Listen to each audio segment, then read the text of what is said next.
meu nome é Silvana, eu sou fonoaudióloga, RT da Life, e quero agradecer a Michelle por poder estar aqui conversando um pouquinho com vocês sobre esse tema.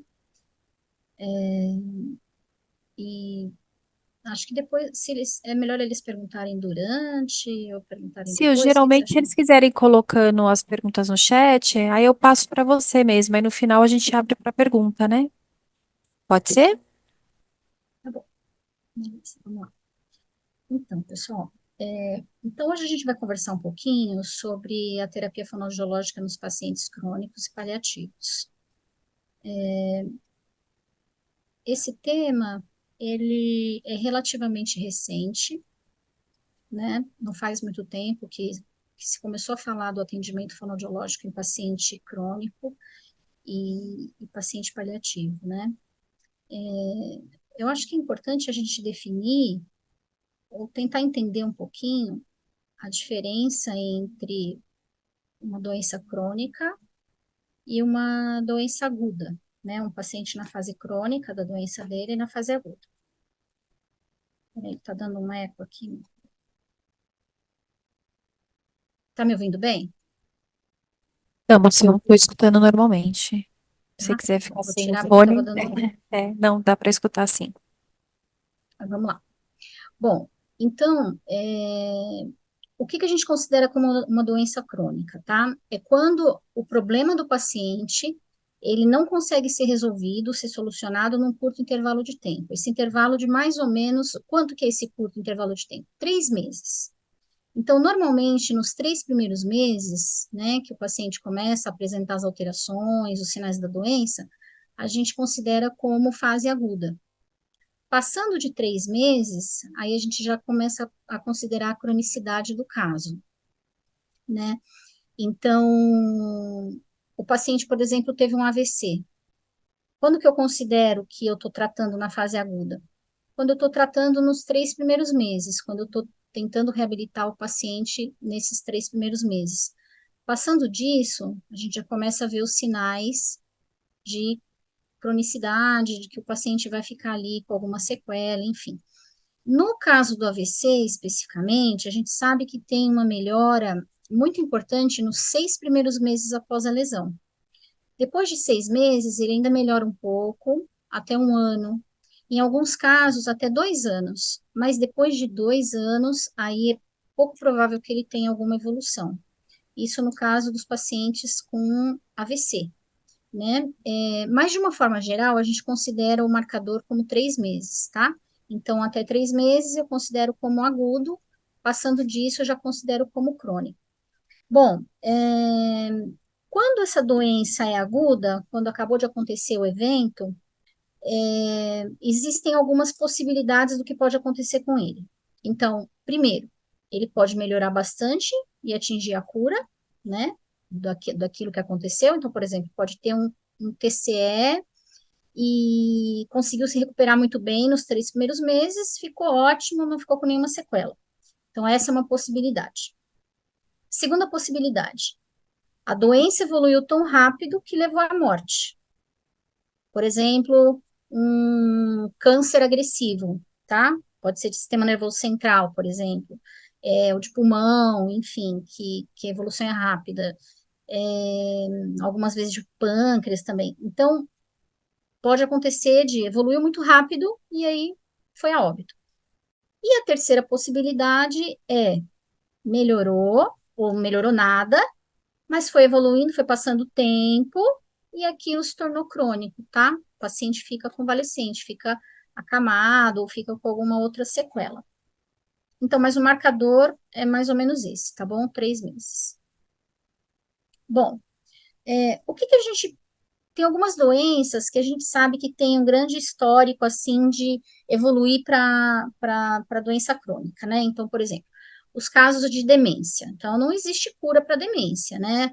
É uma coisa progressiva que a gente vê que vai piorando e se torna uma doença crônica, não tem cura, não melhora, a tendência é piorar e tudo mais. E aí, existem algumas doenças, né, neurológicas, algumas sequelas de doenças neurológicas, que é o caso do AVC, Em alguns casos, pode até acontecer a reabilitação total, o paciente ficar sem sequela. Aquele cantor, há muito tempo atrás, aquele Sérgio Reis, ele teve um AVC. E ele foi um paciente que ele evoluiu muito bem e ele ficou sem sequela, né? Nem na fala, nem em parte motora. Então, foi um caso que ele evoluiu muito bem e não ficou com sequelas. O TCE pode, o traumatismo crânioencefálico, pode acontecer de ter uma evolução boa e não ficar com sequelas, mas também pode ter uma evolução horrível, né? E o paciente ficar acamado, não conseguir voltar a se alimentar, não conseguir falar, enfim. Os tumores de sistema nervoso central, e daí pode acontecer o quê? Pode ser que seja feita a ressecção, a retirada do tumor, e aí o paciente não era um tumor agressivo, uma neoplasia maligna, e aí o paciente fica com aquela sequela pela remoção ali do tumor. Isso é muito comum de acontecer, mas também pode acontecer do paciente ser uma neoplasia maligna e ela vai evoluindo, evoluindo, vai piorando, piorando, até que o paciente vai a óbito, né? Mas é um caso também de doença que a gente considera como crônica. O Parkinson, que é uma doença também que não tem cura, progressiva, crônica. As doenças degenerativas, então, esclerose lateral amiotrófica, esclerose múltipla, são doenças crônicas, né, que a gente sabe que não tem cura e que vai evoluindo para pior. Os cânceres de cabeça e pescoço. Nos casos dos cânceres de cabeça e pescoço, normalmente são doenças crônicas que o paciente fica bastante tempo mesmo com aquela sequela, e normalmente o óbito não é tão iminente assim, então ele convive muito tempo com aquela sequela, porque às vezes é feita uma glossectomia, tira totalmente a língua, né, do paciente. E ele consegue, não teve metástase, ele consegue sobreviver e fica muito tempo assim com as sequelas, né, da remoção ali da língua. Os cânceres de laringe, né, então são pacientes também que tem uma expectativa até que alta de vida, fica bastante tempo ali com a sequela. Muitas vezes eles têm que aprender a fazer aquela voz esofágica, né? Porque tem que aprender a conviver, né, com aquela nova realidade. E as paralisias cerebrais, né? Que também é uma coisa, são doenças que não têm cura, né? Normalmente não são progressivas, então normalmente acontece ao nascimento, uma anóxia neonatal, por exemplo, e aí, conforme a criança vai crescendo, é que você vai vendo, né, quais são as sequelas, então aí que você vai perceber que a criança não vai conseguir sustentar a cabeça, não vai conseguir sustentar o tronco, não anda, a mãe vai percebendo que aquela criança tem um desenvolvimento diferente, né, das outras crianças, e aí só quando ele já tiver maior é que você vai perceber realmente quais são aquelas sequelas mesmo neurológicas que a criança vai ter, né? Então, esses são alguns exemplos, assim, das doenças que a gente considera como crônicas. Bom, quando eu falo em doença crônica e a fase aguda da doença, é importante eu pensar nas diferenças em relação aos cuidados, né? Como que é a abordagem disso e como que eu vou realmente entender o meu paciente e programar o trabalho que eu vou fazer com o meu paciente.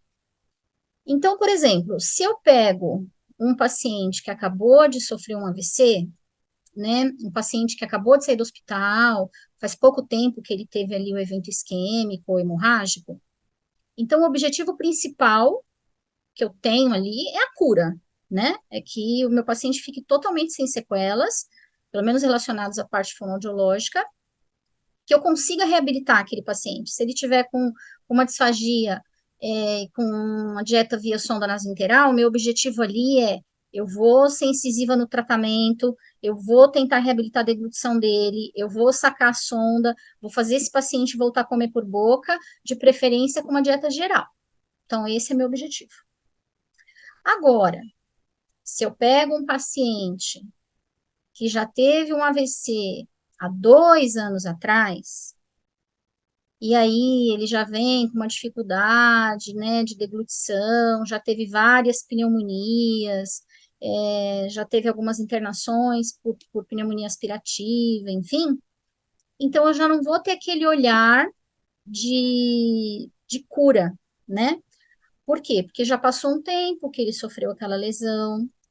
É claro que o cérebro tem uma plasticidade e está sempre.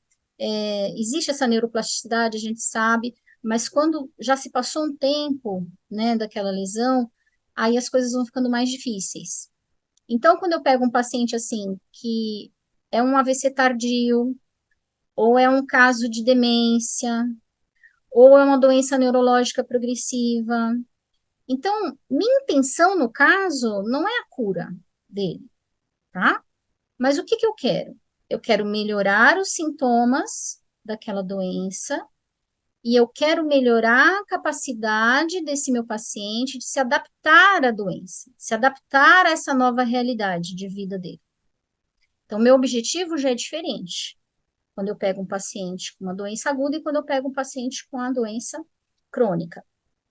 Bom, quando eu pego um paciente na fase aguda, eu estou muito preocupada ali com o trabalho intensivo e com o tipo de exercício que eu posso fazer, com o tipo de manobra que eu vou fazer. Então, eu quero uma reabilitação o mais breve possível, né? Então, eu considero muito a parte física. Eu vou conseguir fazer esse paciente ocluir os lábios direitinho, eu vou conseguir uma elevação laríngea boa, então eu estou bem concentrada nisso. Quando eu pego um paciente crônico, é claro que isso é importante, mas tem também um componente psicológico, porque quando um paciente adoece, a família também adoece.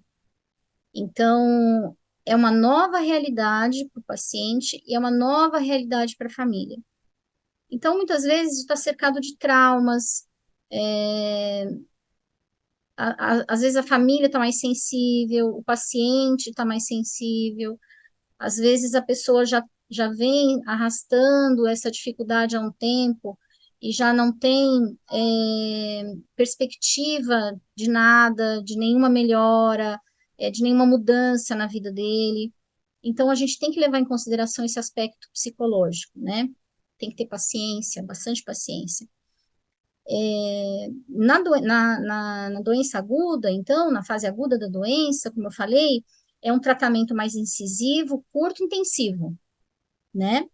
Quando eu pego um paciente crônico, muitas vezes o atendimento, o acompanhamento, ele é mais prolongado, né? Eu já não vou com tanta intensidade em relação ao exercício, mas eu vou tentar abordar a família nas questões de adaptação e o próprio paciente também em questões de adaptação, para conviver da melhor forma possível com aquela nova realidade.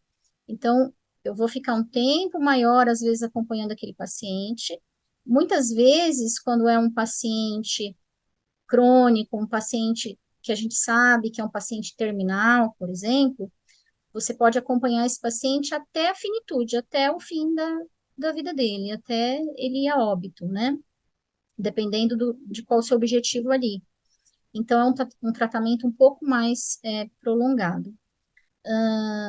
Na doença aguda, está muito presente ali a equipe médica, físio, fono, TO, como eu falei, a enfermagem, os médicos, então são muitos cuidados. Quando passa esse tempo da fase aguda, as coisas vão se acomodando melhor, e aí o principal componente ali para trabalhar junto com você é a família e o cuidador. Por quê? Porque você vai trabalhar muito com treino de cuidador, com orientação de cuidador. Então, eles têm um papel importante também na fase aguda, mas na fase crônica da doença, um papel mais importante ainda. você vai precisar deles como aliados, né, da família e do cuidador. Na fase aguda, normalmente o ambiente, né, é hospitalar. Em alguns casos, a residência, porque, né, teve AVC, por exemplo, há 20 dias, ou há um mês, saiu e foi para casa, mas ainda está meio tumultuado. Mas normalmente é no hospital. Na fase crônica, né, da doença, geralmente esse atendimento é domiciliar, ou, na melhor das hipóteses, ambulatorial, né? Então, o paciente até consegue ser levado para uma clínica. Nos casos de cabeça e pescoço, por exemplo, muitos deles vão para a clínica. Já nos casos de demência ou AVC que teve a parte motora muito afetada, aí normalmente é o atendimento domiciliar, né? Na fase aguda da doença, tudo está muito instável, né? Então, o quadro clínico é muito instável, porque as coisas ainda estão se acomodando. Então, o paciente pode ainda não estar com a pressão é, controlada, às vezes é um paciente diabético que não consegue controlar a glicemia, ele está mais suscetível ali aos quadros infecciosos. Então, ainda, ainda é um quadro instável do paciente.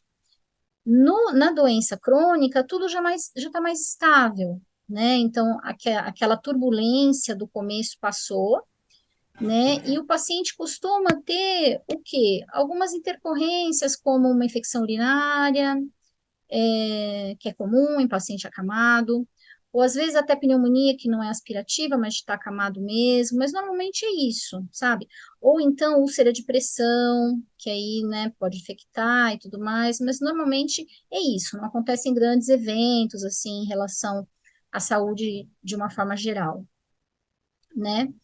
É, e como eu falei isso, né, na doença na fase aguda, tem uma equipe, né, grande ali de médico, enfim, fono, tal, e quando você vai cuidar do paciente nessa parte crônica, é mais você, o cuidador, a família, e tem que ter uma relação muito boa, né,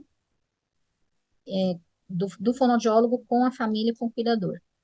Bom, qual que é o objetivo, então, quando eu vou atender um paciente com uma doença crônica, né? Então, o que que a gente falou? O que que eu falei? Meu objetivo não é a cura, é uma alimentação funcional. Então, eu posso, por exemplo, avaliar um paciente que tem uma doença crônica e eu vejo que dificilmente eu vou conseguir reabilitar esse paciente para ele voltar a comer alimento sólido. Mas eu consigo fazer esse paciente conviver muito bem com uma dieta pastosa, um líquido espessado e tudo ok. Então eu vou dar alta para ele? Vou, vou. Por quê? Porque foi o melhor que eu consegui naquele momento. E o meu objetivo ali não é a cura total, né, do paciente, mesmo porque a gente sabe que muitas vezes isso não é possível, mas é a melhor forma que eu consegui, ou a melhor condição que eu consegui deixar aquele paciente naquele momento da vida dele, tá? E o que que eu faço para conseguir essa alimentação funcional? Eu vou usar muito das estratégias, né, fonoaudiológicas. Então, tem exercício? Sim, tem exercício que eu posso fazer, mas entra muito mais a adaptação do ambiente, da postura do paciente, do utensílio que eu vou utilizar, da consistência que eu vou liberar para ele comer, da manobra que eu posso orientar a fazer com esse paciente, o ritmo da oferta. Então, são essas estratégias que eu vou utilizar para conseguir deixar a alimentação o mais funcional possível, tá?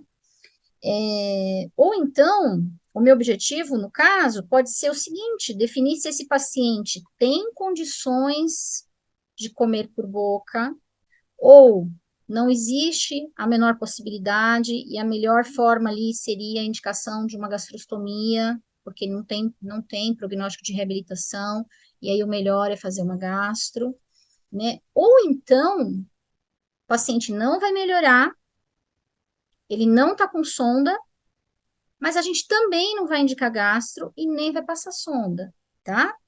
Por quê? Isso é um conceito que gera muita controvérsia, muita mesmo, que é a alimentação em pacientes terminais.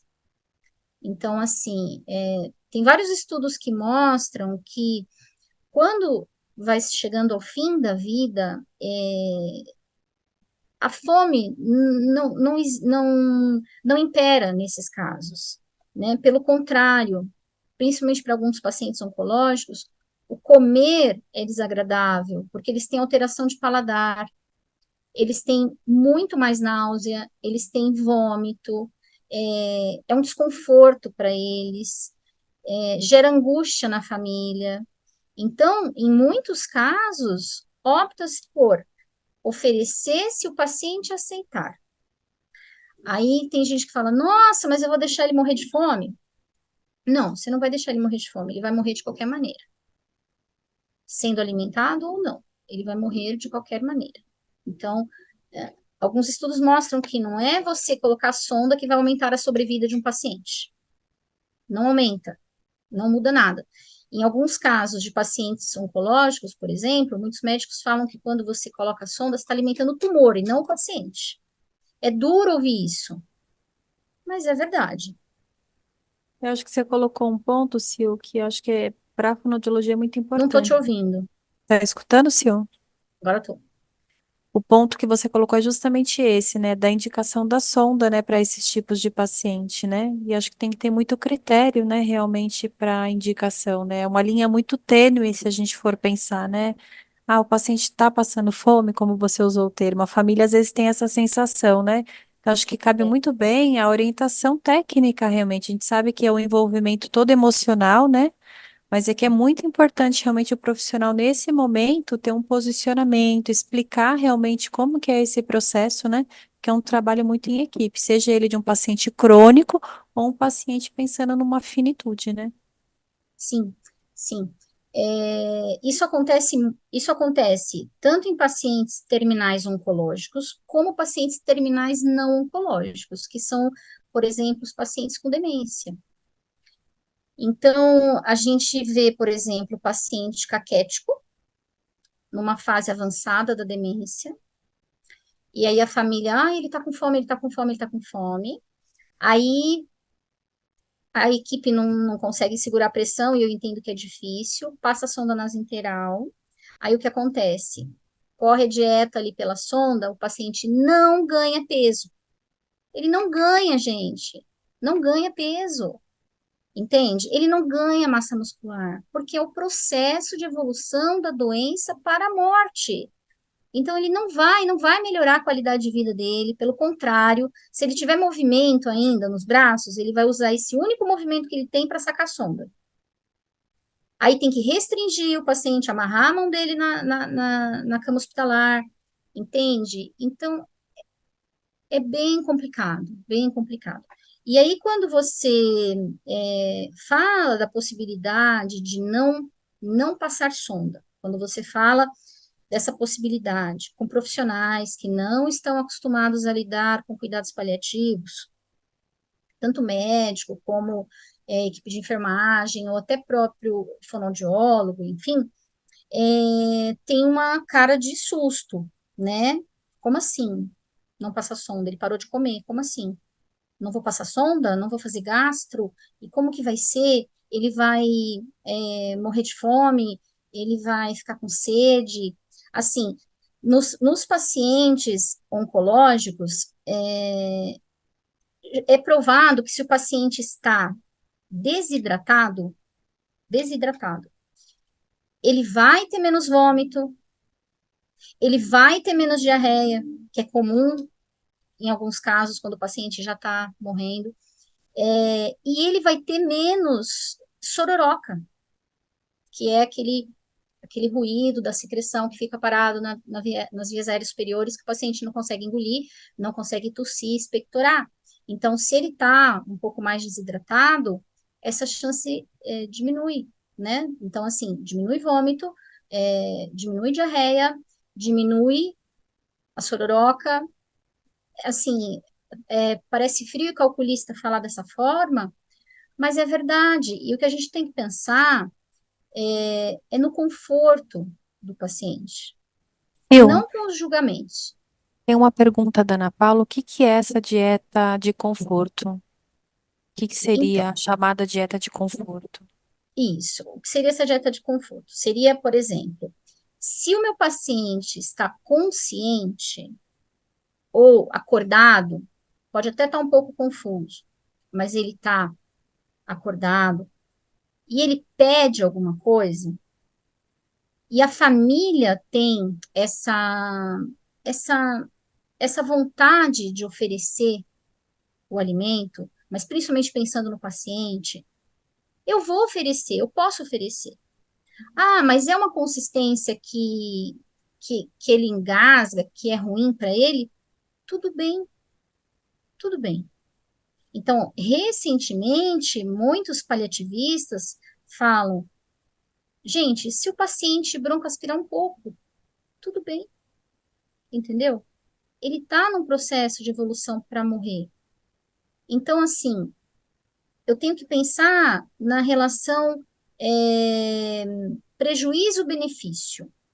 Então, assim, é um paciente que eu sei que é terminal e ele está com muita vontade de tomar sorvete. Ele está consciente, ele pede o sorvete. É arriscado? É arriscado. Mas eu posso dar o sorvete para ele. Eu não vou estar matando o paciente. O que vai matar o paciente é a doença dele, não é o sorvete. Entende? Então, muitas vezes a gente fica preocupado com julgamento ou com que um outro profissional vai pensar se a fono do caso resolveu dar sorvete para o paciente. É, a gente não tem que se preocupar com isso. Nosso papel lá, como profissional, é dar melhor qualidade de vida, é dar conforto. Então, a dieta de conforto é aquela dieta que o paciente pede, que ele tem vontade de comer e que é minimamente possível dar. Então, por exemplo, se é um paciente que está muito debilitado e ele me pedir um churrasco, eu não vou conseguir dar, porque ele não vai conseguir mastigar, enfim. Mas se é um alimento mais macio e que com alguma estratégia eu vou conseguir oferecer para ele, eu vou oferecer. Por que não? Vou oferecer. Ah, ele só pode comer pastoso, mas ele me pediu macarrão. Eu vou oferecer. Ele vai ter um pouco de dificuldade, vai demorar um pouco mais, mas ele é um paciente que está evoluindo para óbito. Então eu vou oferecer. Esse é o pensamento de quem tem o conhecimento de cuidados paliativos. É o conforto do paciente, é dar um pouco de alegria, entre aspas, para a família. Porque o alimentar, quando você alimenta um paciente, não é só você nutrir o paciente, é uma forma de carinho, é uma forma de cuidado, é uma forma de dar atenção.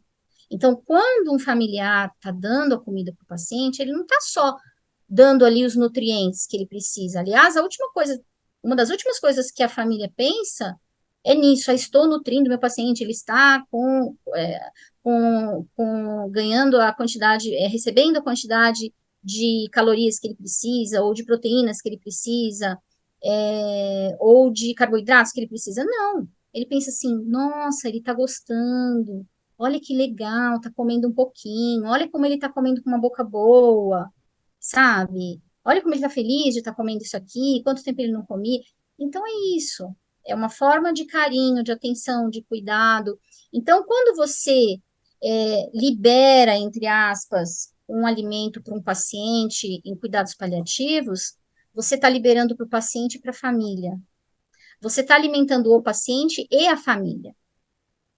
Você está alimentando o paciente com aquele carinho, aquele desejo que ele estava ali de receber aquele alimento, e você está alimentando a família também com momentos de prazer para a família de estar fazendo isso, né? Então a gente precisa ter sensibilidade para pensar nisso, sabe? E não proibir tudo, né, para aquele paciente, porque, como eu falei, o que vai matar o paciente não é aquela microaspiração que ele vai ter, é a evolução da doença dele.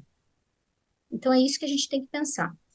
É, Então, essa questão da via de alimentação, ela é delicada. Sempre foi. É assim, é o calcanhar de Aquiles, ela é delicada, porque tem gente que é muito radical e que acha que não posso dar, porque a responsabilidade é minha, se ele broncoaspirar, eu que vou responder por isso. Depende. Se é um diagnóstico fechado, se é um caso em que a família está ciente que é um paciente terminal, em que já foi abordado com a família, que ele está em cuidados paliativos, que a equipe está ciente, ninguém vai te acusar de que o paciente broncoaspirou e morreu por sua causa. Não vai acontecer isso, porque é uma equipe que fala a mesma língua, porque é um paciente em cuidados paliativos. É diferente de um paciente que acabou de ter um AVC e que ele está com vontade de comer macarrão e você vai dar macarrão para ele. Não, não é o caso. É um paciente que já está muito velhinho, que já está num processo de evolução para a morte, ou é um paciente com câncer, que você sabe que está na iminência ali de morrer, que todo mundo sabe que está em cuidados paliativos, que não vai investir mais. Tanto não vai investir mais que, em muitos casos, quando o paciente está com pneumonia, a equipe nem entra com antibiótico. Não entra com antibiótico. Ah, isso é negligência, isso é matar o paciente? Não, não é. Não é. É porque se você tratar ali o sintoma e não ficar tentando medidas heróicas e tudo mais, você vai favorecer muito mais o bem-estar do paciente do que você ficar investindo tudo ali nele. E isso em relação a várias coisas, né? Então, em relação ao tipo de via de alimentação, dar ou não comida, é, usar antibiótico ou não. É como nos casos de pacientes que têm esclerose lateral amiotrófica e que o médico chega para o paciente e pergunta: Você quer ser entubado se você entrar em insuficiência respiratória? Você quer evoluir para uma traqueostomia? E muitos pacientes falam: Não, eu não quero, não quero. E é respeitada a vontade dele. E deve ser respeitada a vontade dele, de não ir. É uma doença que não tem cura, crônica, progressiva, que a gente sabe que vai evoluir para óbito, e é um direito do paciente em se recusar, não aceitar medidas heróicas, entende? Então, é um assunto delicado, muito delicado, mas eu acho que tem que ser tratado com seriedade, com empatia, principalmente com empatia, né? E pensar, assim, no bem-estar do próximo, sabe? Do paciente e também da família. Da qualidade de vida, né? Acima de tudo. Bom, avaliação. Ah, só um minuto, peraí. Calma aí. Só um pouquinho. E parou de compartilhar, isso mesmo? Parou? Peraí. Ah, Só um minuto.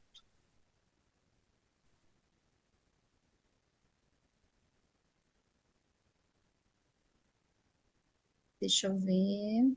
Peraí, o que que aconteceu?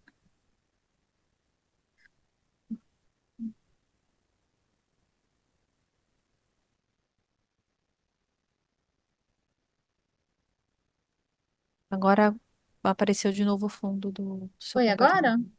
Foi, só precisa colocar no modo de apresentação. Pronto. E foi, agora foi.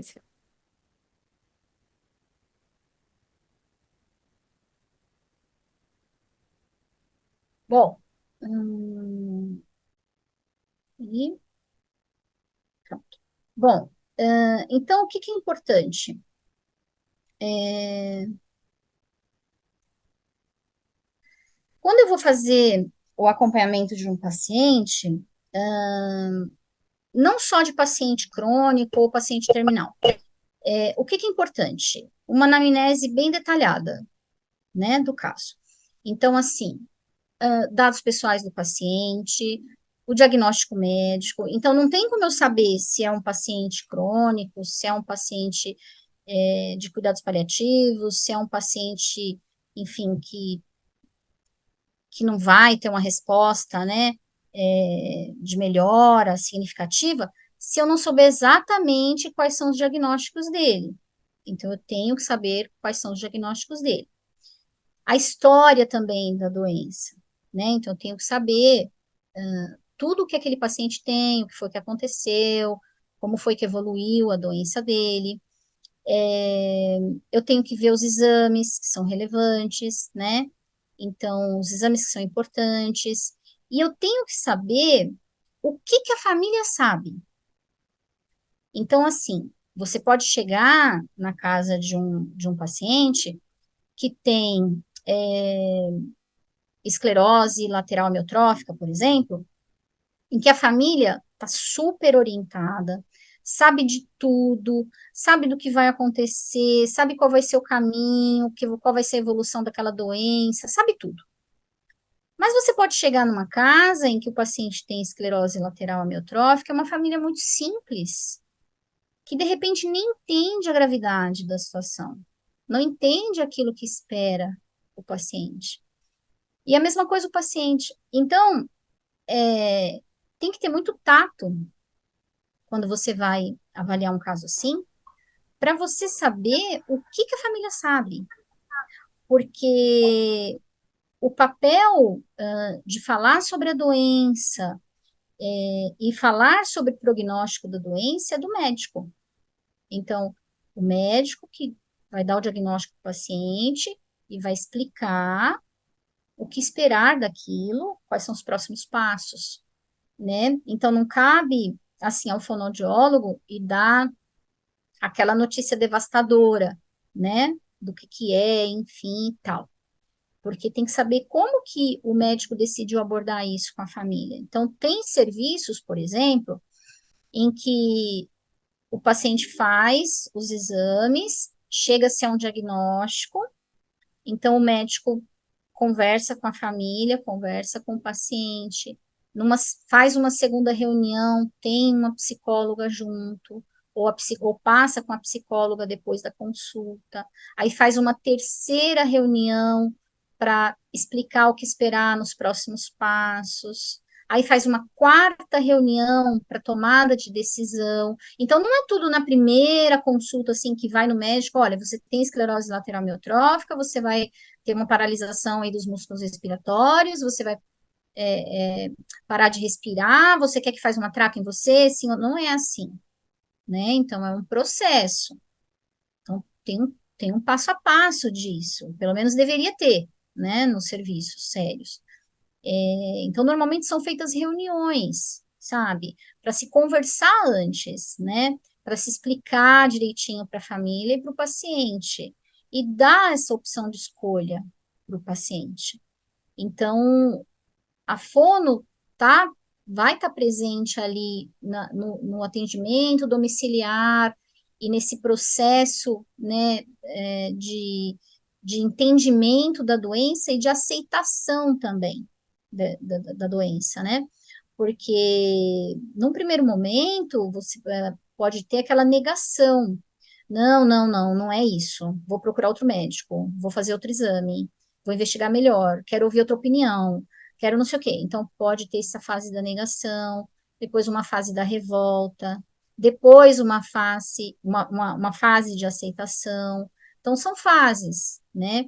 E que o fonoaudiólogo acompanhando ali o paciente, ele vai estar vendo tudo isso, né? E tem que ter calma, né? Muita paciência, empatia, realmente, se colocar no lugar do outro para entender que nem sempre é num primeiro momento que a pessoa aceita e que a família aceita, né? Então, às vezes a gente conhece algumas famílias que não seguem determinadas orientações, que são relutantes com algumas coisas, e a gente não entende, né, que muitas vezes aquilo é uma negação da família.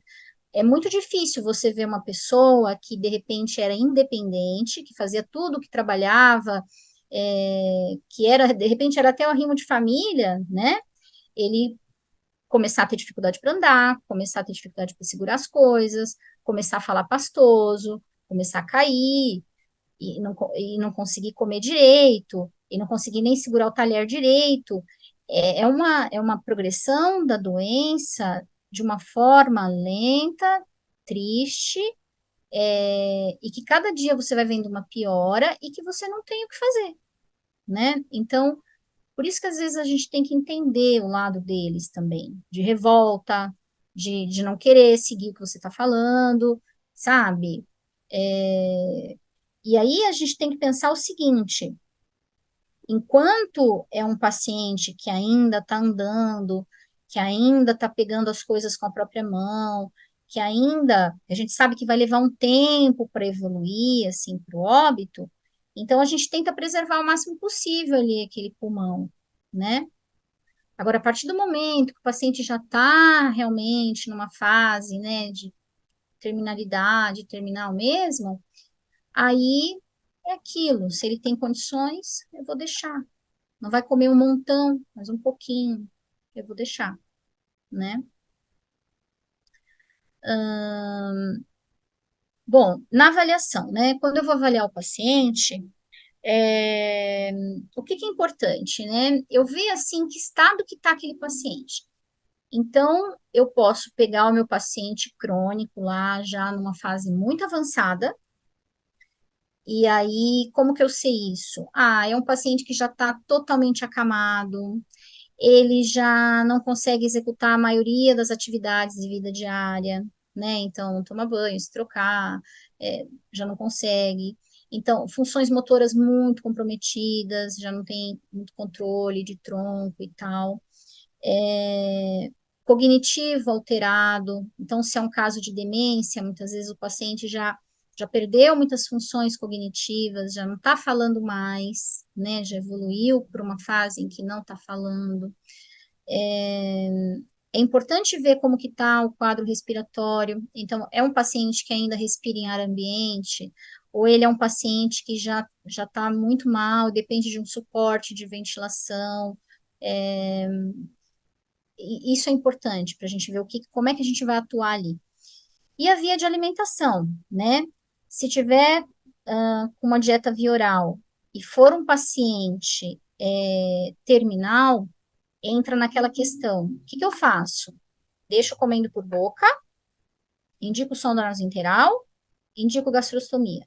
Se é um paciente terminal, os estudos, o que a gente vê de cuidados paliativos é não sondar, não fazer gastro, deixar comer enquanto puder.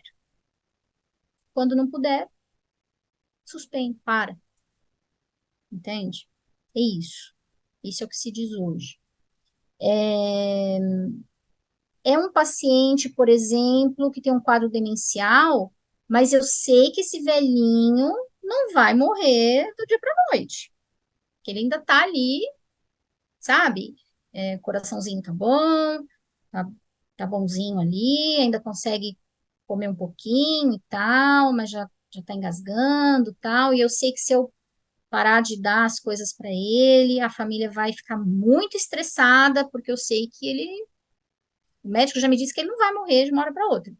Aí sim a gente vai indicar uma gastrostomia, sabe? No caso de Alzheimer, que eu sei que a pessoa vai ficar 10 anos, aí sim uma gastro. Sonda nasointeral? Não. Ô, Sil, até uma dúvida, assim, que a gente vê muito paciente também, na realidade, que você falou, ele já tem, por exemplo, um Não tô te idoso. ouvindo. Pode falar mais alto, por favor, Mi? É uma dúvida que acaba acontecendo no dia a dia. Às vezes a gente tem um paciente, que nem você falou, esse idoso, ele já tem a GTT antes mesmo de ter um processo de paliativo, né? Ele está lá em tratamento, em domicílio, enfim, e começa a ter um declínio funcional significativo, né? O paciente já tem a sonda, né? Então não tem muito o que. Mas ele É, entra num processo, num grupo de apoio do paliativo, né? Que a gente vê muito isso dentro do home care. Aí, na sim, realidade, aí, a estratégia nesse caso que acaba sendo um pouquinho diferente, porque ele já tem a GTT, né? É um canal para alimentação, certo? Então, sim. Ah, assim, como que é a estratégia? Como que é para a gente entender? Porque eu falo isso porque a gente tem muito paciente aqui, e às vezes fica meses, né? Porque veio, ou agora vem, agora quem vai gerenciar esse caso é o grupo do paliativa. Então, vamos conscientizar a equipe multi, conversar com o físio, com a fono, quem trabalha com esse perfil com o paciente, para como trabalhar daqui para frente. Ó, vamos trabalhar conforto, enfim. No caso da fono na alimentação, como que a gente intervém? Porque o paciente já tem, não é nenhuma opção, coloca ou não coloca gastro, né? Já tem a gastro, é que ele foi tendo um declínio funcional, né? Sim.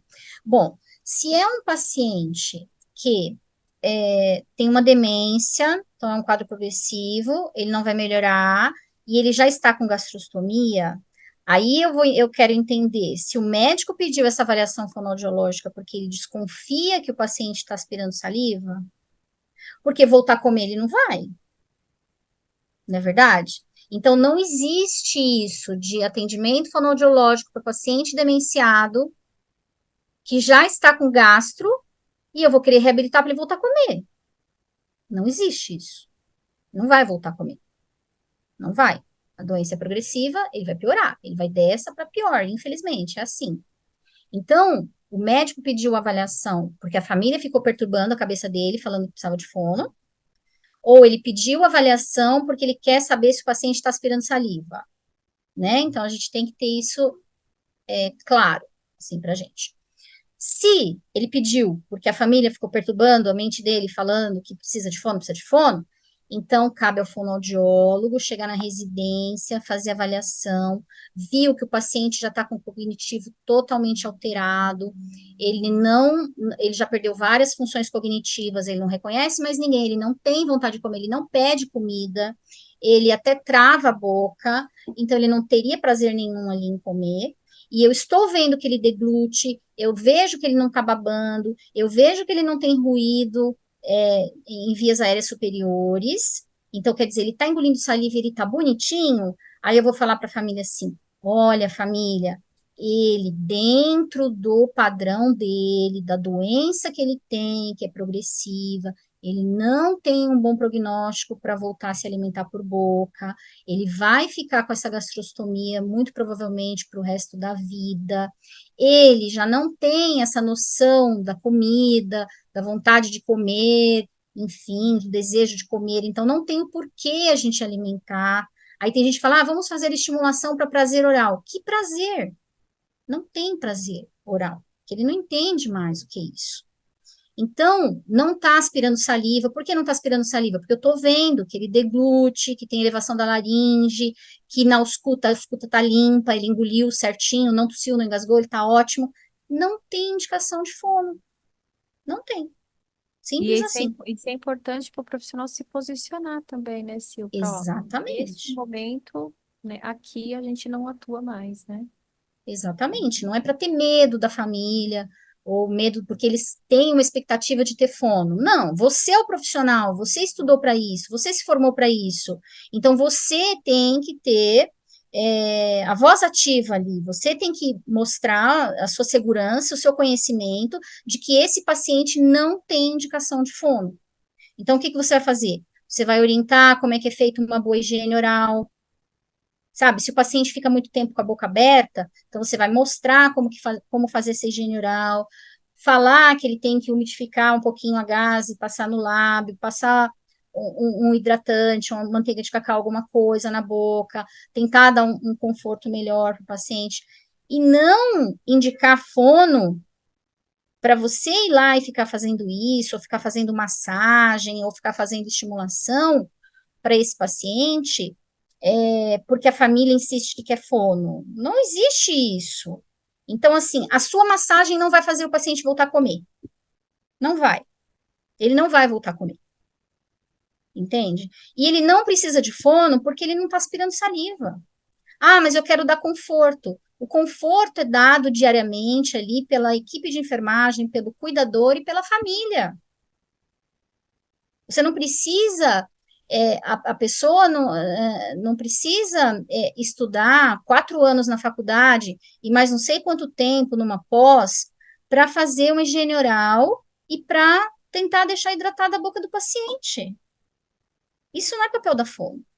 A fono não vai para dar comida, a fono não vai lá para fazer higiene oral, e a fono não vai lá para fazer massagem, para esse tipo de coisa. Não é papel da fono isso. Não é. A fono vai para dizer se o paciente tem prognóstico de reabilitação de via oral, sim ou não, se tem sinais de aspiração de saliva, sim ou não, o que pode ser feito a respeito, como deve ser feita a higiene oral e como fazer medidas ali de conforto para ele. É isso, É o caso que a gente fez semana passada, né? No, naquele paciente, né? exatamente, Avaliou, exatamente. orientou, né? Um perfil, infelizmente, muito semelhante, né, Sil? Isso, É exatamente. bem nesse sentido, né? É, Orientar a família, né? Isso que você falou, higiene, enfim, mas realmente não é um perfil para reabilitação. sim, sim. Então, o fonoaudiólogo tem que estar bem convicto, sabe, da, da- das suas ideias, dos seus ideais, sabe? E não ficar indo para ganhar visita, para deixar a família feliz. Não, a gente não se formou para fazer a família feliz, entendeu? Nosso objetivo é reabilitar quando possível, e quando não for possível, dar o conforto necessário, né? Mas não ficar indo lá e tal. A relação é, custo-benefício não vale a pena, tanto de custo mesmo, quanto de desgaste, né? E também, será que é justo? Você pode estar alimentando uma falsa esperança na família, né? E isso não é legal, não é bacana. Então, tem que ter bem claro isso, bem claro mesmo. Então, é importante ver a questão dos órgãos fonoarticulatórios, porque aquilo que eu falei, se é um paciente que está numa fase de uma demência muito avançada, ou se é um paciente que teve um traumatismo crânioencefálico de longa data, ele pode ter um travamento mandibular intenso, e isso dificultar muito a higiene oral. E aí, o que que acontece? É ruim ficar com uma higiene oral precária? Sim, é ruim. É ruim. Por quê? Porque se ele estiver aspirando saliva, que, entre aspas, seja uma saliva mais limpinha. Porque se ele tiver sem higiene oral, com a boca totalmente ali, sem conseguir a família, o cuidador, manipular, higienizar e tal. Aquela saliva que ele está aspirando é uma saliva muito mais contaminada. Então, o que que o fonoaudiólogo pode fazer? Olha, família, vamos fazer o seguinte: vamos pegar um monte de espátula, vamos pegar a espátula, um monte, colocar uma em cima da outra assim. Aí a gente pega o esparadrapo, faz assim, em faixa de um lado, em faixa do outro, faz uma pilha de espátula. Daí eu vou com a minha mão com luva, vou lá dentro da boca do paciente, mas não lá na frente dos dentes, senão ele vai me dar uma mordida aqui no dedo. Eu vou lá atrás, lá no côndilo, lá, e quando eu mexer, o paciente vai abrir a boca. E quando ele abrir a boca, eu coloco o meu bloquinho de espátula ali. E aí, o que que eu vou ter? Uma abertura da boca.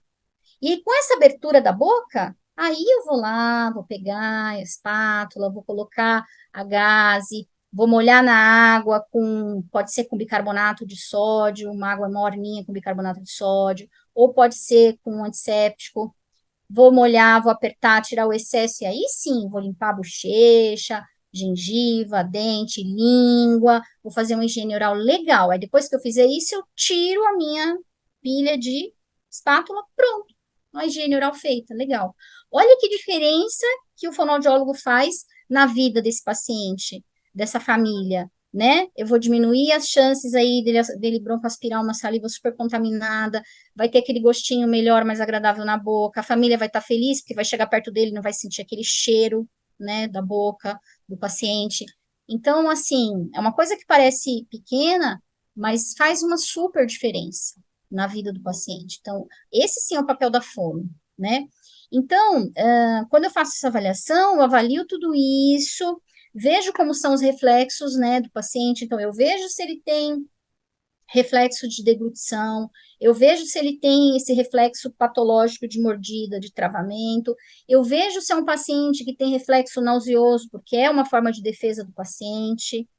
Então, eu vejo se ele tem reflexo de tosse, porque o que acontece? Se é um paciente que está aspirando saliva e não tem tosse, então eu já posso esperar que o pulmãozinho dele vai ficar ali inundado de saliva, né? Que ele está aspirando, não tem reflexo de tosse para expelir isso, então muito provavelmente o pulmão vai ficar ali encharcado. Então, tudo isso eu já vou prevendo, entre aspas, ali na minha avaliação, quando eu vejo esses reflexos. Se é o caso de um paciente que ainda está comendo, eu vejo a questão da mastigação, vejo essa questão que eu falei da deglutição de saliva, que é super importante. Avalio a deglutição funcional, que é com alimento, na medida do possível. Se eu vejo que é um paciente que não tem a menor condição, eu vou até onde o quadro dele permite. Então, tem paciente que eu consigo avaliar pastoso, líquido espessado, líquido fino, até, e parei. Não dá para testar limite sólido, sólido macio, não consigo chegar nisso. Tem paciente que eu só consigo testar o pastoso e um líquido espessado.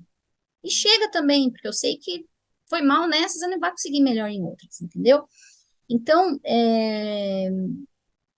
aquele momento da avaliação, ele não pode ser um momento em que você está com pressa, entende? A avaliação normalmente demora mais do que um tempo de terapia, e você vai fazer essa avaliação e vai usar o seu raciocínio clínico. Quando você está avaliando, você já está pensando, olha, o que eu espero desse caso? O que eu espero? O que eu posso fazer com ele? Olha, não, isso aqui não dá para fazer, ele não vai melhorar isso aqui. Então, é muito. Eu gosto bastante desse momento da avaliação, da anamnese também e da avaliação, porque você já vai traçando os seus objetivos quando você faz a avaliação do paciente. Bom, e aí a conduta é aquilo que eu falei, né? Vou manter via oral, indicar sonda, é, indicar gastrostomia. Como eu falei, pacientes crônicos terminais, nunca a gente indica sonda nasointeral, tá? Dificilmente não indica gastro. Se é um paciente terminal, não indica gastro. Se é um crônico que eu sei que vai demorar ainda um tempo, que vai sobreviver ainda um tempo, aí sim eu vejo que não tem condições de continuar comendo, indico a gastro. Agora, se é um paciente que eu sei que está numa finitude, comer por boca até quando der, tá? Não deu, vou até onde eu consigo. Bom, considerar os aspectos clínicos do paciente. Então, assim, é, é um paciente super emagrecido, caquético, é, mas que eu sei que ele está no processo dele de finitude, que ele está indo, né, evoluindo para a morte e tal, como eu falei, não é uma gastrostomia que vai reverter o quadro dele. Não é. É aquele quadro clínico dele ali, e ele vai disso para pior, né? E aí é importante conversar com a família. Olha, não tem prognóstico, não vai melhorar, infelizmente, tá? Se colocar a sonda, ele vai arrancar, entende? E isso vai trazer muito desconforto. Considerada a demanda da família, porque tem aquela família que quer de qualquer maneira dar comida. Quer da comida, quer da comida, quer da comida, de qualquer maneira. Não importa se essa comida vai pela boca, vai pela sonda, vai pela gastro, eu quero alimentar, quero alimentar. Então, tentar conversar, né? Olha, não é melhor a gente fazer o seguinte? Vamos dar por boca o que ele aceitar, explicar. Nessa fase já não tem tanta fome, né? Às vezes é uma coisa que você está enfiando a colher na boca do paciente, ele está travando. Você vê que não tá legal, não tá prazeroso para ele, sabe? Então, tentar acalmar essa família, sabe? É, tentar entender qual que é a angústia deles, né? E a questão da demanda do paciente também, porque esse paciente, ele pode ser um paciente oncológico e que está consciente, né? E que ele tem vontade das coisas. Ou ele pode ser um paciente com uma doença é, neurodegenerativa, enfim, uma esclerose lateral, que está totalmente consciente e orientado. E que quer comer uma outra coisa. Ah, vai broncoaspirar? Provavelmente vai, um pouco, vai, entende? Mas é, é a vontade dele, ele vai morrer em breve, entende? É um pouquinho assim que eu vou dar. Então, não é esse pouquinho que eu vou matar o meu paciente. Então, a gente sabe que paciente traqueostomizado, Quando ele está com o cuff desinsuflado e com válvula de fala, ele tem uma fisiologia mais próxima do normal, né? Eu sei disso, a gente sabe disso. Mas e se o meu paciente aspira saliva pra caramba e ele tem que ficar com o cuff insuflado? Aí muitas pessoas vão falar assim: não dou comida para paciente com cuff insuflado, é proibido. Não, não é proibido. Você pode dar um pouquinho sim para ele. Pode. Ah, vai ficar um pouquinho lá, supra cuff. Tudo bem, na hora de aspirar, eu vou entrar com a sonda de aspiração, vou começar aspirando. Quando eu estiver aspirando, aí eu desinsuflo o cuff e daí eu aspiro. Pode ser que caia um pouco? Pode ser, entendeu? Mas não é isso que vai matar o paciente. Não é. Podem ter certeza. Não é. Bom, exercícios, né? Ah, o que que eu vou fazer com o meu paciente em termos de exercício?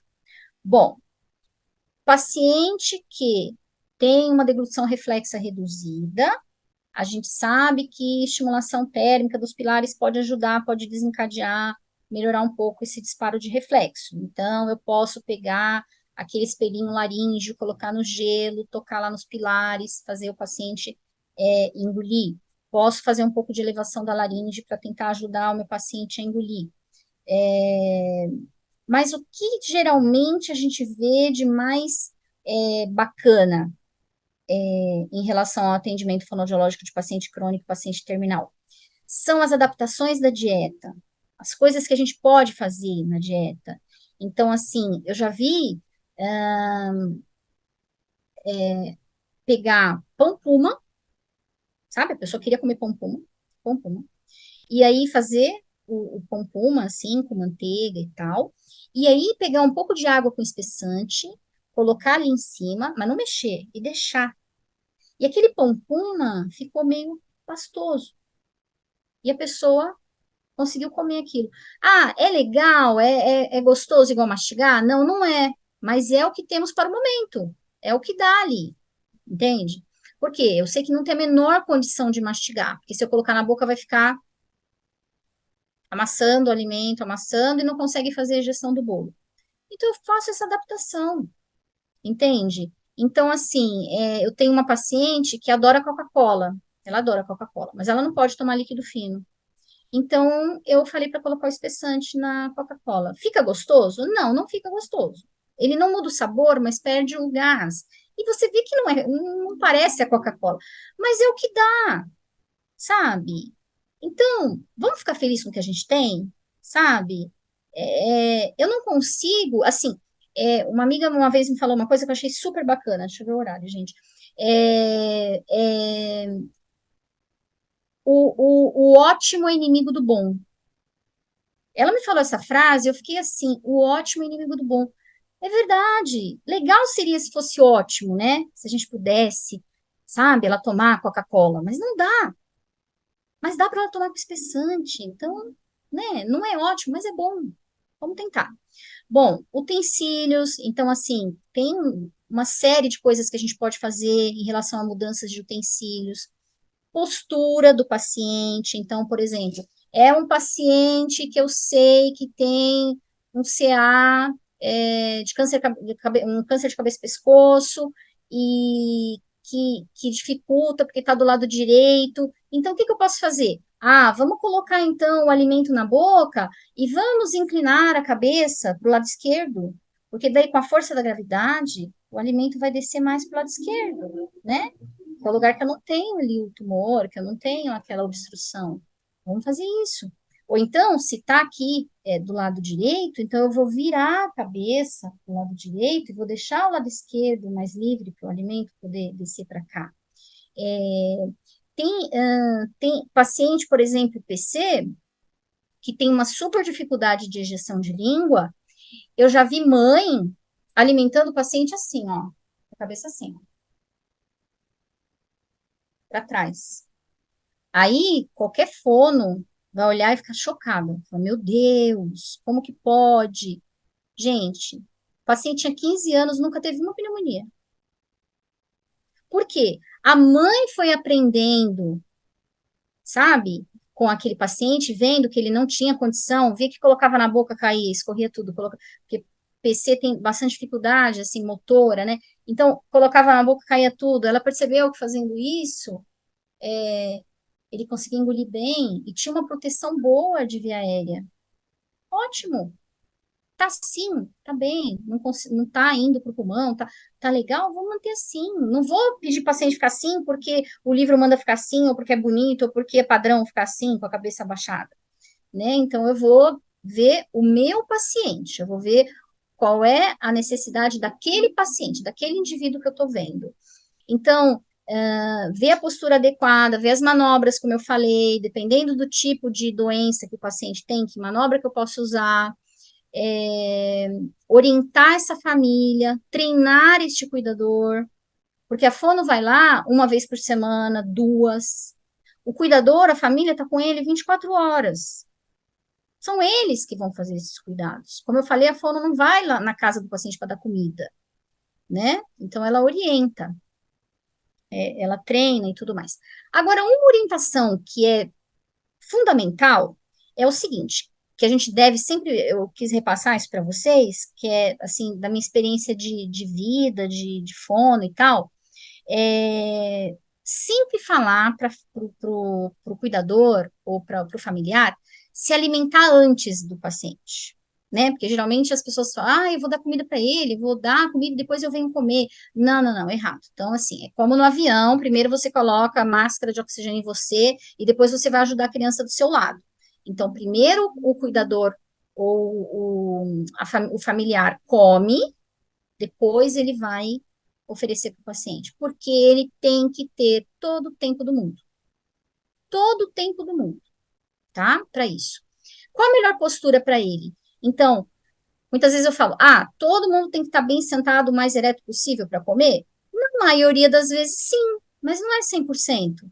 Como eu falei, no caso desse PC, por exemplo, que ficava um pouco inclinado para trás, porque não conseguia fazer a injeção do bolo. Então, eu vou avaliar o meu paciente. O que é melhor para ele, para aquele caso em específico. Não tem uma receitinha de bolo que é igual para todo paciente. Cada ser, cada indivíduo é único. Então, eu posso ter um PC que tem uma super dificuldade de ejeção oral, mas que se eu fizer isso, ele vai muito bem. E eu posso ter um outro PC que também tem uma dificuldade de ejeção oral, que se eu fizer isso, colocar comida na boca dele, vai engasgar horrores, né? Então, eu tenho que avaliar, tenho que ver a história daquele paciente e do cuidado que a família tem ao longo dos anos ali com ele, né? Normalmente é o paciente bem sentado, o mais ereto possível, de preferência, a gente ficar ali no mesmo plano que o paciente, para você ver se o singogol subiu e desceu, isso é para você falar pro familiar, né, pro cuidador. Como é que você sabe que o seu pai engoliu? Você olha o ossinho gogó. Quando o ossinho gogó subir e descer, é porque ele engoliu. Porque às vezes você coloca a colher na boca do velhinho e ele fica e para, e você pensa que ele engoliu. Não engoliu nada. Tá tudo na boca. Então, olhou assim o gogó, subiu e desceu, aí é porque engoliu. E é isso que você vai falar para o cuidador e para o familiar ali do seu paciente. Ficar no mesmo plano para você poder observar essa elevação da laringe, né? E a consistência, né? Bom, normalmente a consistência mais fácil é pastosa. Normalmente, tá? E o líquido engrossado. Por que eu falo normalmente?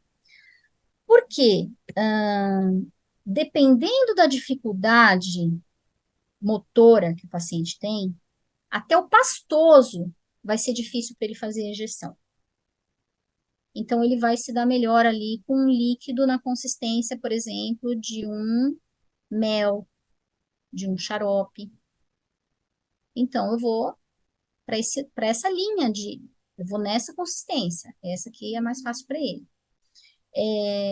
Tem paciente que precisa de pista na boca. Então, se tiver um ou outro pedacinho, ok, entendeu? Ele consegue bem, não engasga e ainda dou pista ali para ele perceber que tem coisa na boca, né? Agora, se eu coloco e vejo que ele fica lá um tempão mastigando, mastigando, mastigando, não engole, então eu vejo que não dá, tem que ser batido, tem que ser processado, né? Então, normalmente, as mais fáceis, pastoso e líquido espessado, mas isso não é 100% das vezes, tá? Então, pode acontecer de não ser a melhor. Então, eu tenho que avaliar caso a caso. Bom, e qual que é o melhor utensílio? Aquilo que eu falei. Depende. Então, por exemplo, tem paciente que eu consigo, por exemplo, pegar um copo adaptado, né? Então, comprar um copinho adaptado, como esses aí, ou eu posso fazer o copo também. Você pode pedir um copo plástico, né, da família, para a família. Esquentar uma faca, por exemplo, já fiz isso milhões de vezes. Pega o copo plástico, esquenta a faca lá no fogão da família, você vai estragar a faca, mas tudo bem. Aí você pega, corta, né, o copo plástico, e aí faz como essa menininha aí, ó, para a criança ou para o adulto, enfim, não precisar pôr a cabeça para trás, para não engasgar, então ela vai conseguir tomar dessa forma. E volume de colher. Tem paciente que precisa de um volume bem pequenininho, porque senão vai engasgar horrores. E tem paciente que, se você colocar um volume muito pequeno na boca dele, principalmente nos casos assim de demência, ele nem vai perceber que tem coisa na boca. Ele vai precisar de um volume um pouco maior para ele sentir que tem coisa ali para ele comer, né? E existem alguns casos que a gente consegue ainda deixar o paciente ir colocando na boca e comendo, né? Então, por exemplo, eu tive um paciente que teve um TCE frontal, que teve bastante alteração de comportamento, mas ele conseguia ainda, ele teve umas alterações motoras, mas ele conseguia ainda se alimentar, então a gente usou uma colher, que ela era assim, tortinha, e ele conseguia ir comendo. O que a gente tinha que fazer era controlar a velocidade, porque ele ia colocando na boca, não tinha essa noção de que estava muito na boca. Então a gente falava, calma, mais devagar, espera um pouquinho, engole.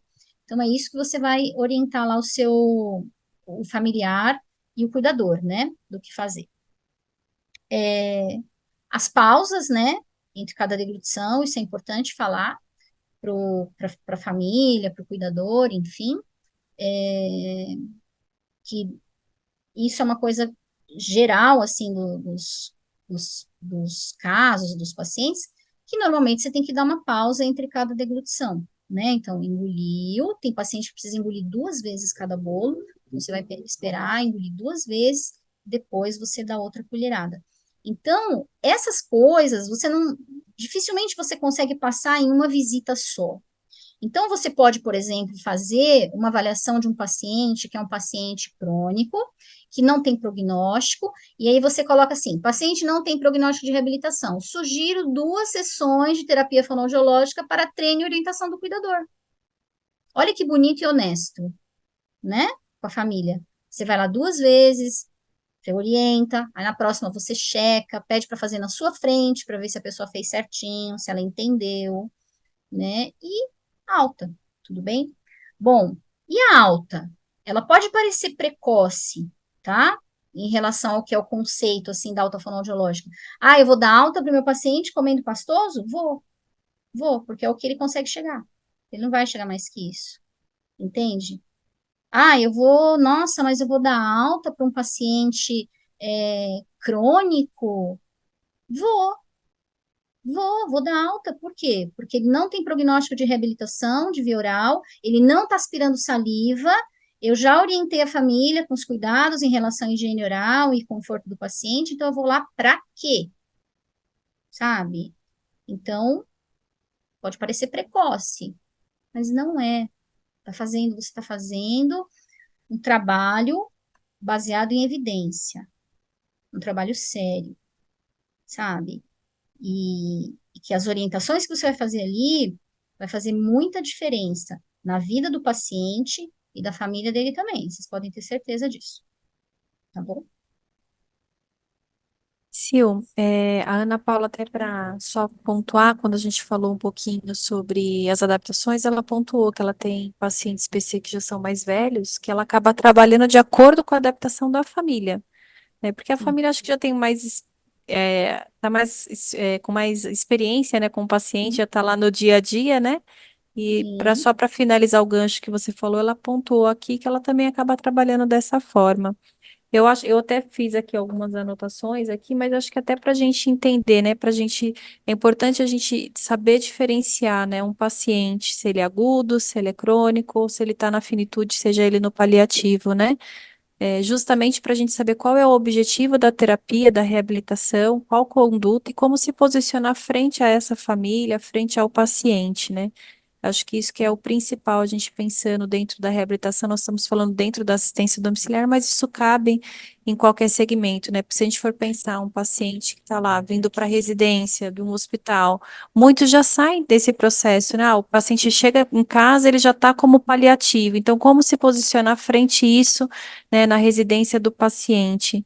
E eu acho que isso é importante, né? A gente ter realmente esse olhar clínico em poder realmente ter essa avaliação criteriosa. Isso não é fácil porque não é só de um profissional, a gente sabe que isso envolve uma equipe, né? Quando que o paciente entra num paliativo, quando o paciente é crônico, agudo, porque é isso que você falou, mas a gente tem que ter critério como profissional para poder repassar isso, né, junto à equipe, seja em relatório, em discussão técnica, né? E foi exatamente isso que você apontou no final. Se um paciente é crônico, não tiver perfil para reabilitação, vamos fazer, como você falou, uma sugestão. Indica duas terapias para orientação, aplicação, né, das orientações para replicar, ver se está sendo feito e se tem dúvida, né? Para que ficar, às vezes, né, alimentando, né, a expectativa da família num processo que talvez não é no processo de reabilitação fonoaudiológica. A sim. Laura fez um comentário aqui, ó. Pacientes com demência e recusa alimentar precisa aguardar quanto tempo para verificar a aceitação com segurança e eficácia alimentar para depois seguir para a sonda nasoenteral? Você quer Então, que eu repita ou você entendeu, Sil? não, Entendeu? entendi, Tá bom. entendi. O que que a gente vê? O paciente começa com essa recusa alimentar.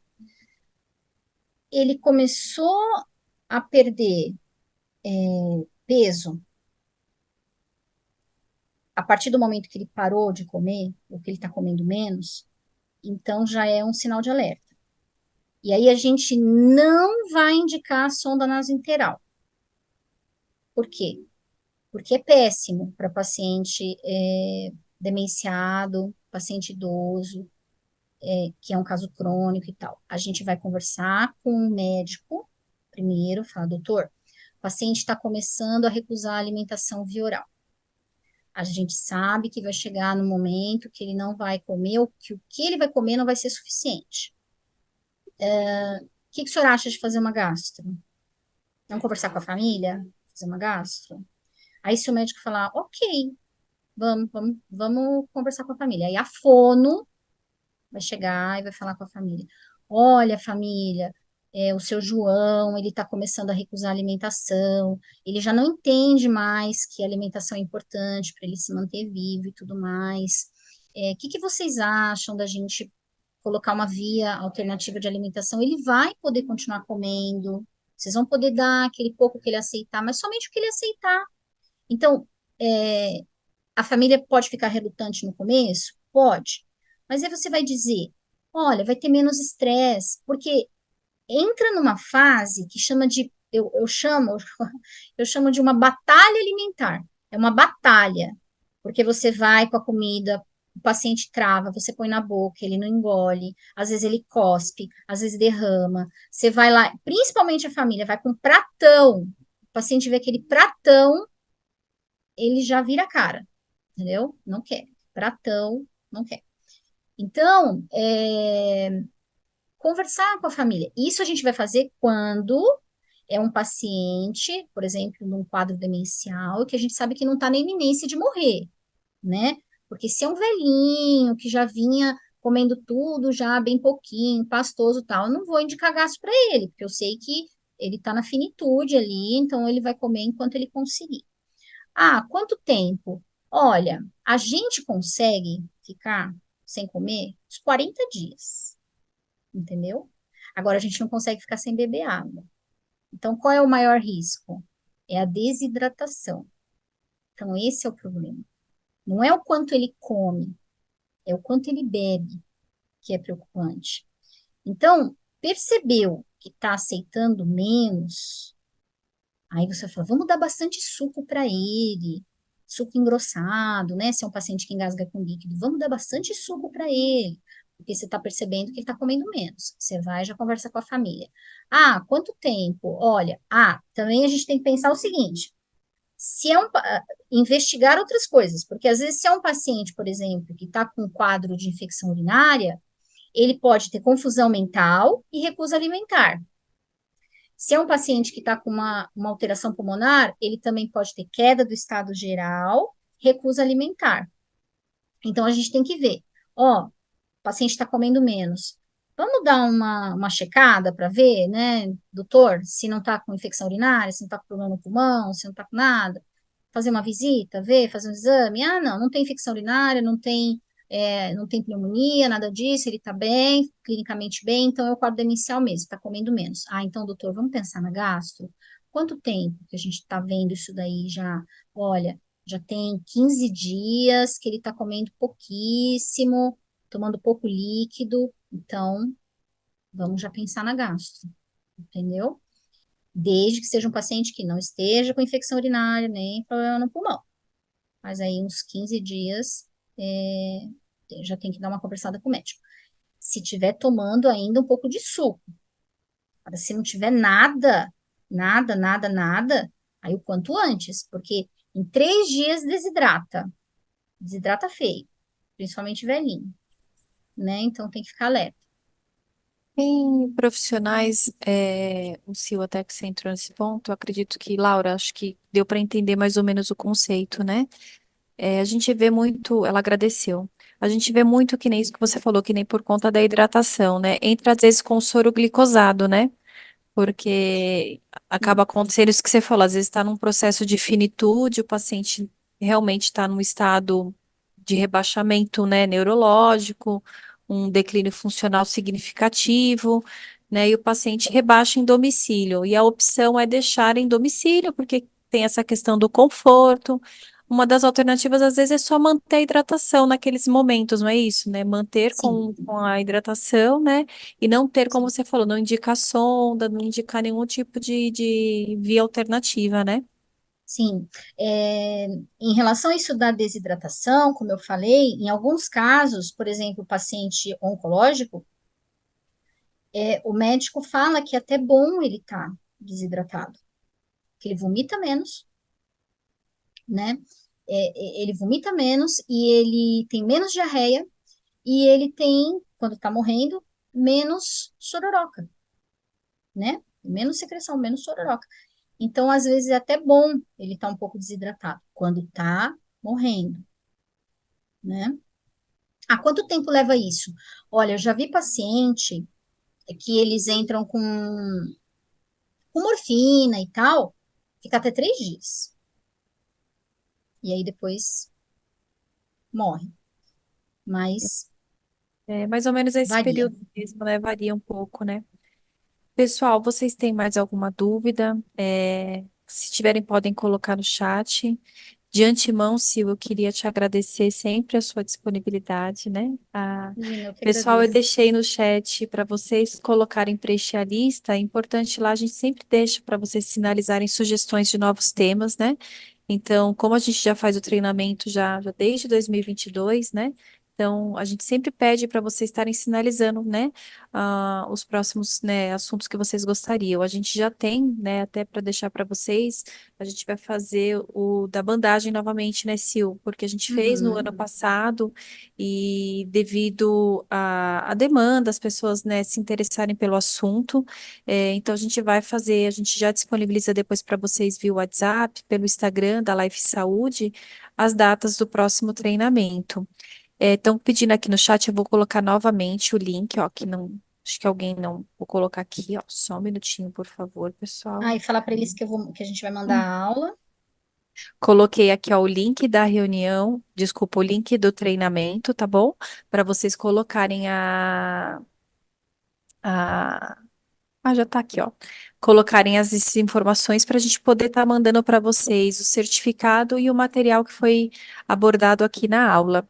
Tá bom, pessoal? Ó, coloquei aqui, acho que já até viram aqui. É, novamente, Laura, já mandei, tá bom? Novamente agradecer, Sil, não sei se você quer finalizar. Acompanhem a gente, como a gente falou, porque a gente acaba sempre colocando para vocês os treinamentos. Geralmente, todo semestre a gente tem um ou dois voltado para a fonoaudiologia, mas é interessante vocês saberem também dos outros temas, porque às vezes o paciente, né, a gente tem a reabilitação em domicílio, é um paciente único, né? Então é importante a gente às vezes ter um conhecimento, né? Sil, Quero por favor. agradecer você, Michele, pela oportunidade, agradecer a todos vocês que estão aqui, né, hoje à noite, cansados, muitos trabalharam o dia inteiro, para a gente conversar um pouco a respeito, e quero dizer que eu estou sempre à disposição, tá bom? Para dúvidas, para discutir caso, enfim. E agradecer mesmo. Obrigada, pessoal. Sil, obrigada novamente. Pessoal, dentro de uns 10 dias eu envio tudo certinho, tá bom? E às vezes o pessoal, não enviou. Calma, né? Dentro de 10 dias a gente envia, tá bom? Obrigada, pessoal. Boa noite, realmente. Boa noite, Sil. Boa Obrigada. noite. Bom descanso para todo mundo, viu, gente? Tchau, gente. Tá joia. Tchau, tchau. Tchau.